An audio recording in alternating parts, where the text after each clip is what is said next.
Hello friends, welcome back once again on my YouTube channel. आज मैं फिर वही same topic simple present tense लेके आया हूँ। आज हम लोग इसका नेगेटिव सेंटेंस सीखेंगे कि इसका नेगेटिव सेंटेंस कैसे बनाया जाता है, यानी डू डज। डू डज का प्रयोग कैसे करते हैं आज हम सीखेंगे। सिंपल प्रेजेंट टेंस का पार्ट 1 मैं ऑलरेडी बना चुका हूँ, आप लोगों ने देखा भी होगा। आज हम लोग डू डज का प्रयोग सीखने जा रहे हैं, तो शुरू करते हैं। डू डज का सही प्रयोग कहाँ कहाँ किया जाता है, और बिल्कुल मेरे वीडियो को स्किप ना करें, अंत तक देखें, आपको बेहतर जानकारी मिलने वाला है। तो शुरू करते हैं। सबसे पहले जैसे कहना हो कि मैं नहीं जाता हूं, मैं नहीं जाता हूं।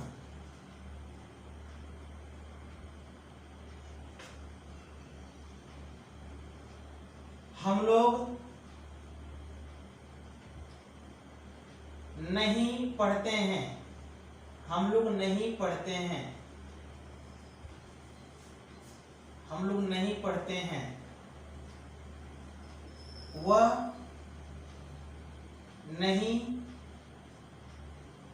खेलता है, वह नहीं खेलता है।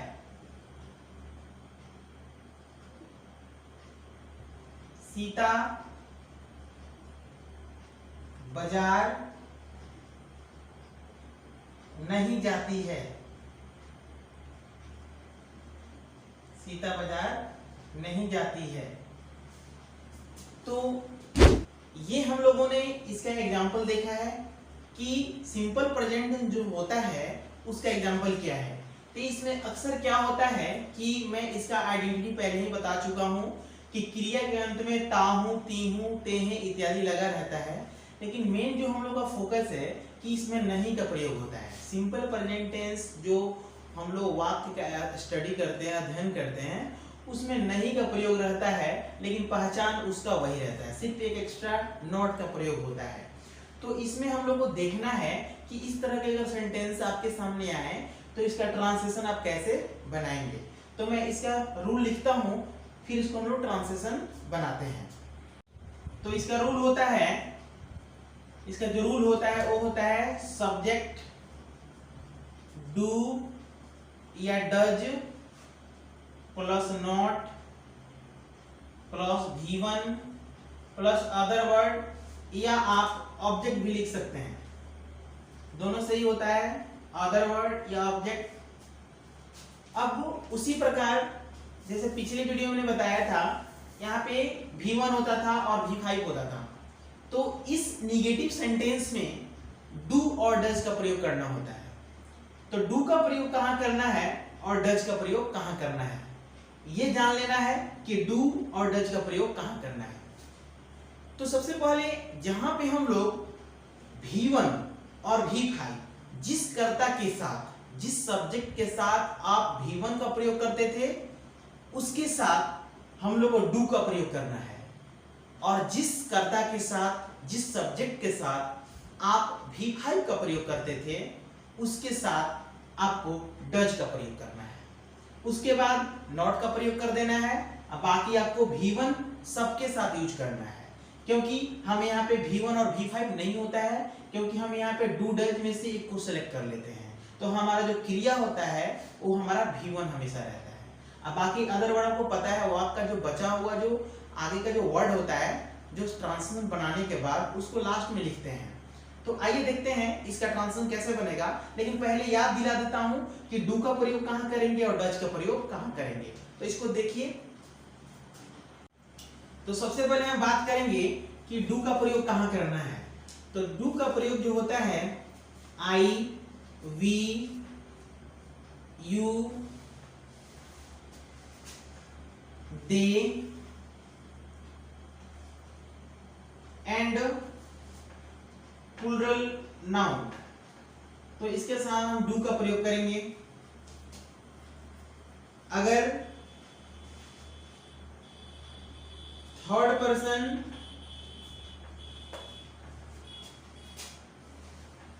सिंगुलर सब्जेक्ट रहता है, थर्ड पर्सन सिंगुलर, तो इसके साथ हम डज का प्रयोग करेंगे।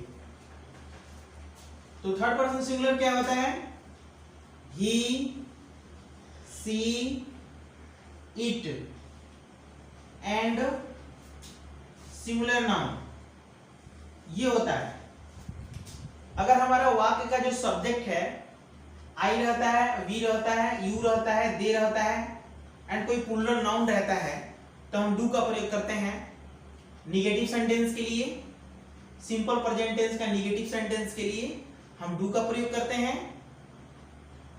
अगर वाक्य का कर्ता थर्ड पर्सन सिंगुलर सब्जेक्ट रहता है, जैसे ही, सी, इट एंड कोई सिंगुलर नाउन रहता है, तो उसमें हम डज का प्रयोग करते हैं।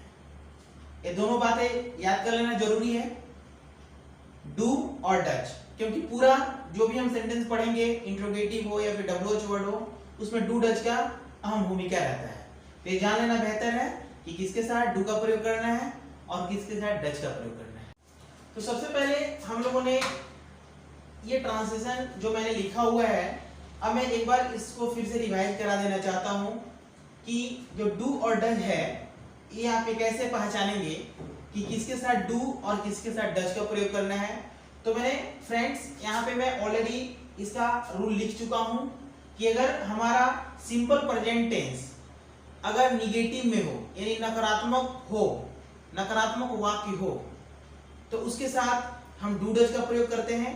यदि वाक्य का जो सब्जेक्ट है अगर आई हो, वी हो, यू हो, दे हो एंड कोई प्लूरल नाउन हो, तो हमें डू का प्रयोग करना है।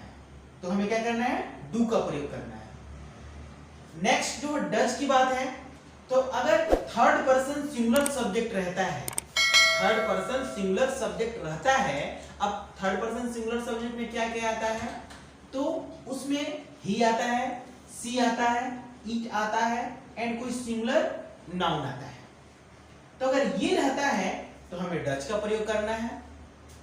तो एक इसमें ट्रिक और जान लेना बेहतर है कि अगर मान लीजिए आपको कभी कंफ्यूजन हो जाए कि कहां पे डू का प्रयोग करना है और कहां पे डज का प्रयोग करना है, तो बस आप इतना याद रखेंगे कि थर्ड पर्सन सिंगुलर नंबर के साथ डज का प्रयोग करना है, बाकी सबके साथ डू का प्रयोग करना है। यानी अगर थर्ड पर्सन सिंगुलर नंबर आपको नहीं याद होता है तो सिंपल से याद करें, he she it, he she it and कोई सिंगुलर नाउन अगर रहता है तो डज का प्रयोग कर दीजिए। अगर इनके सिवा वाक्य का सब्जेक्ट कुछ और रहता है, यानी ही, she, it and singular noun नहीं रहता है, इनके सिवा कुछ और रहता है, तो आप वहां पे डू का प्रयोग करिए। तो ट्रांसलेशन बनाते हैं और आपको दिखाते हैं कैसे बनता है, इसका ये जो रूल है इसका यूज कैसे करते हैं, जरा ध्यान दीजिए। तो अब हम ट्रांसलेशन बनाएंगे।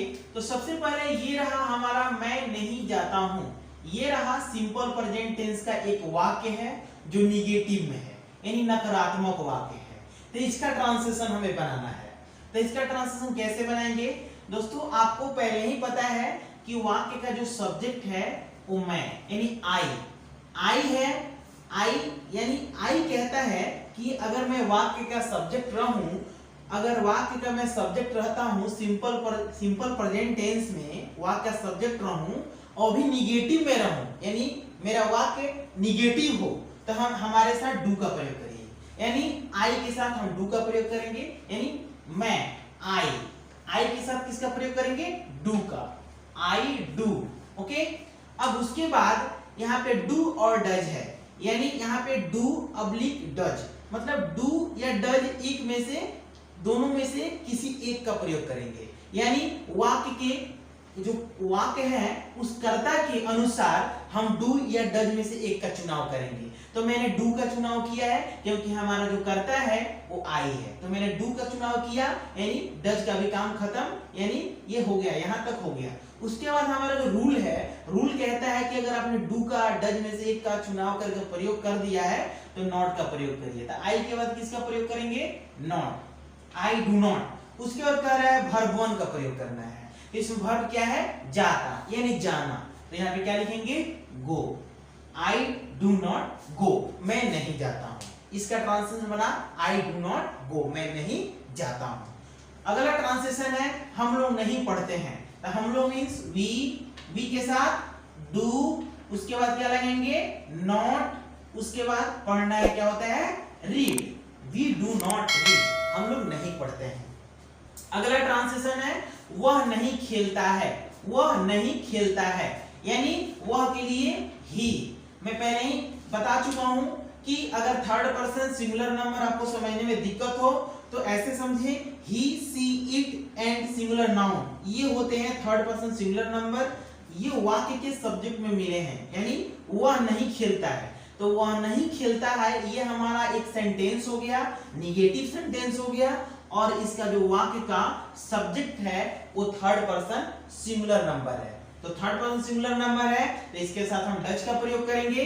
तो वह के बाद ही के बाद क्या लिखेंगे, डज, ही डज। उसके बाद क्या लिखेंगे, नॉट, ही डज नॉट। उसके बाद हमारा जो वर्ब है खेलना, यानी खेलता है, तो खेलना तो क्या होगा, play, he does not play, वह नहीं खेलता है। याद रखेंगे दोस्तों, डू डज का प्रयोग करने के बाद, डू डज का जब प्रयोग आप करते हैं तो हमारा जो वर्ब होगा हमेशा V1 होगा। ओके, अगला जो ट्रांसलेशन है सीता बाजार नहीं जाती है, तो उसी प्रकार सीता, सीता क्या है, सिंगुलर नाउन है, यानी सिंगुलर सब्जेक्ट है। तो सीता, सीता के साथ क्या लगाएंगे, डज। उसके बाद क्या लिखेंगे, नॉट। उसके बाद गो टू मार्केट। आज के लिए बस इतना ही, मिलते हैं अगली वीडियो में। चैनल को सब्सक्राइब करें, लाइक करें, कमेंट करना बिल्कुल ना भूलें।